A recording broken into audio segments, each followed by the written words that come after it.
So, the VT is definitely that way this time.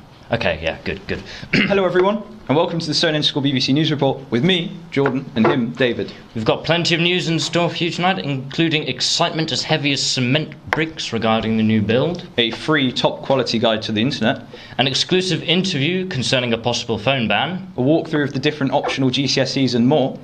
but now, here we have some brand new information for the school's brand new development. Run VT. We are interviewing Mr. Roper. Why are we having a new build?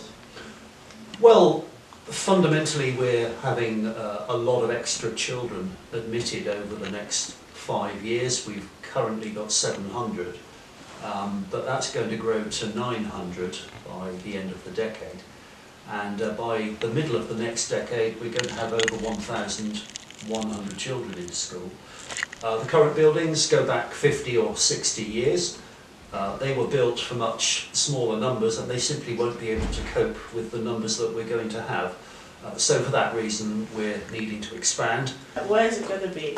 If you walk in from Holders Road and you see the large field at the top by the sports centre, that's all boarded up.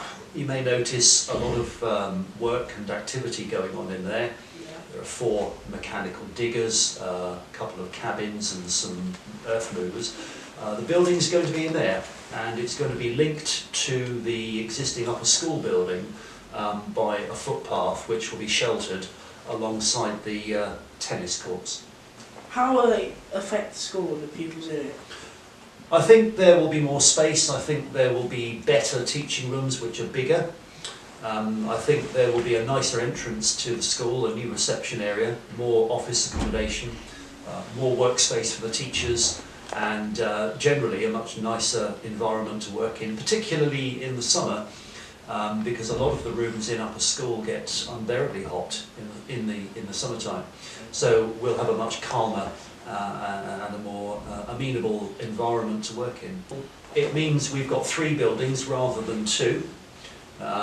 We've therefore got more area and more space that has to be managed, much greater number of children, so one thing that the implication is that we're going to have to recruit a lot more teachers because all of these teachers that we're going to be appointing are needed to be able to put teachers in front of classes, and there will be more classes to be taught, so we have to recruit more staff. How will this affect your day-to-day life? Well, I think it will affect my day-to-day life because it's further to walk, and all the classrooms, it's going to be really confusing because all the classrooms from lower school are going to be all put up here, and I think it's going to be more confusing. Is this a good idea? I do think it is a good idea because some of the classrooms in lower school get really hot, and especially Miss Harris's classroom, even in the morning when you go in it is boiling, and I think it would be nice because they're quite old classrooms as well.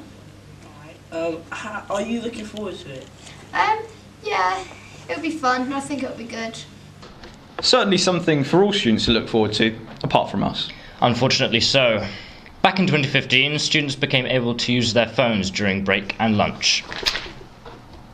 But various issues have resulted in everyone's phones coming under fire from a potential full ban. Our correspondents have looked into more info on the matter. Run VT.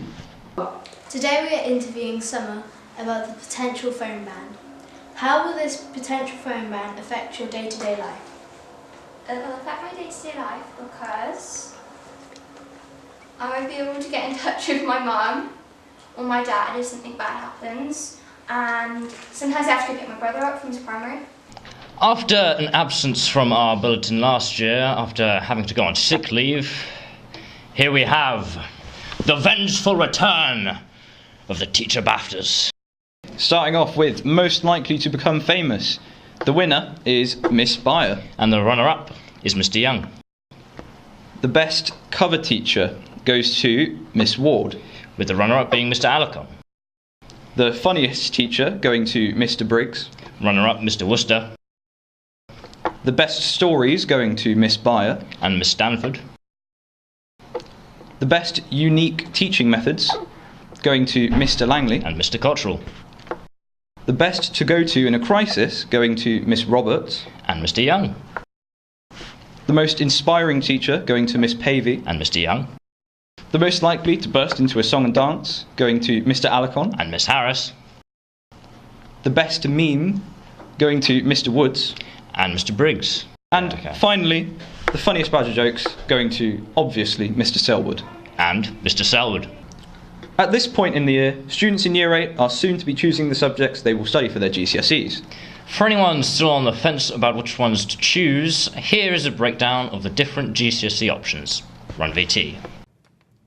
Hello and welcome to our BBC School News Report on GCSE options. Just a quick bit of information. At the Stonehenge School, we choose our GCSE subjects in Year 8. To then start them in Year 9, we're going to tell you about the basics of GCSEs. That is true indeed. Let's first of all go through the subjects. There are 3 compulsory subjects: English, literature and language, maths, and science. biology, chemistry and physics. There are also optional subjects which are the following: Art, business studies, catering, child development, computer science, philosophy and ethics, drama, geography, health and social care, history, ICT, languages, French, Spanish and German, music, PE, resistant materials. and textiles. Speaking of these subjects, Kenzie, what did your tally say of the most chosen subjects? This is the tally we got from our peers.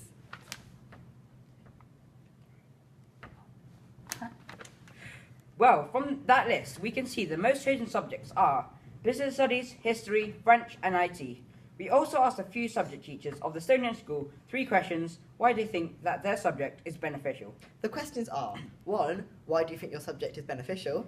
2. What jobs can you get with a high grade in your subject? And 3. What skills do you need for your subject? Mr. Langley with the subject of geography. Mr. Langley's answer for the first question said that geography is beneficial because geography is today. Geography is everywhere in the modern world and it will help if you're ever travelling places. Mr. Rogers with the subject of music. Mr. Rogers' answer for the second question was you can enter the profession of music teacher, lecturer, music therapy, arts admin, recording jobs and professional musician. Miss Pavey with the subject of PE. Miss Pavey said, for the third question, the skills required for the subject is interest in physical activity, the human body, biology, some knowledge of how the human body works, preferably some practical ability in a specific sport. And you can find the rest of the information on the Stonehenge School News Report website. That's all from us. Thank you for listening. Continuing with our theme of everything to do with school, here's a guide to the internet. Yes, the internet. Some call it the vastest hub of information to ever exist. Others call it the largest experiment in anarchy that we've ever had. It's changed the way the entire world functions. And here's the Stonehenge School's guide. Run VT. Wait, hold on. The internet. Hello, and welcome to the BBC News Report, where me and Archie, my best friend, talk about the internet. As you know, the internet is an amazing place, but sometimes it's not very good for you. Sometimes it gets a bit too personal.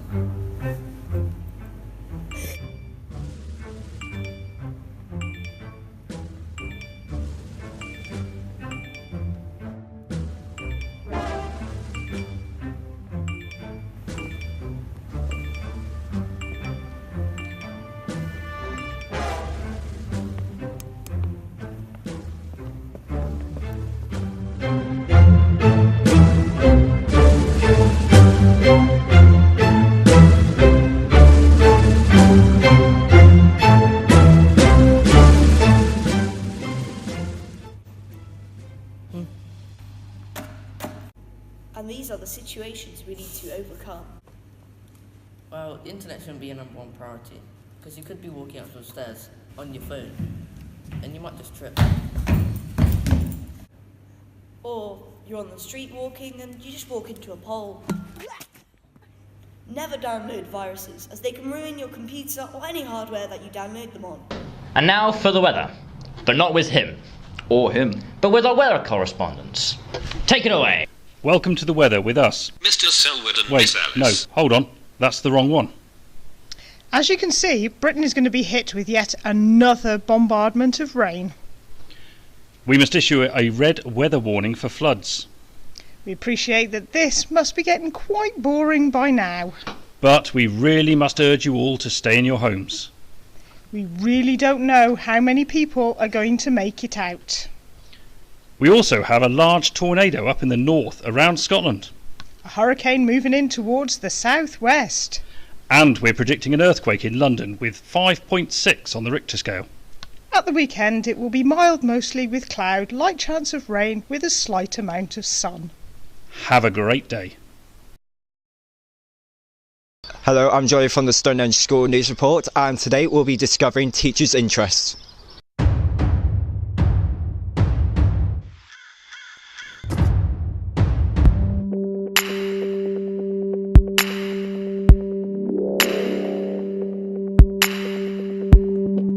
In my spare time recently, I've been helping an old retired engineer clear out one of his derelict and decrepit engineering sheds.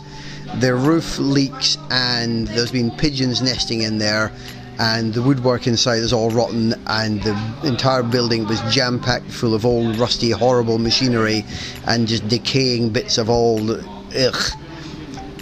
we've taken 11 truckloads of rubbish to the tip, and we've almost cleared everything out now. We've taken 6 tons of scrap metal to the scrap metal dealer in Amesbury, and we're almost at the stage where we can put a new roof on, dry out the building, and then paint it inside and turn it into a small art gallery.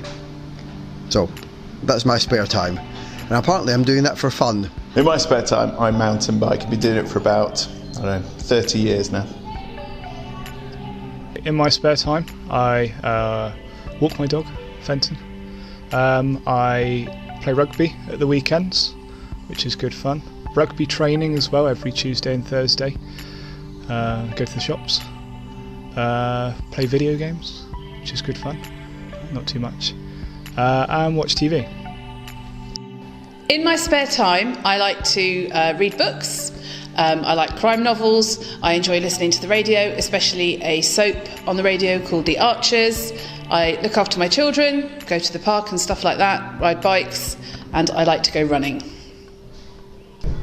So, in my spare time, obviously I'm a very active teacher, and that doesn't stop when I leave school. Anything to be active. I love baking, I love gardening.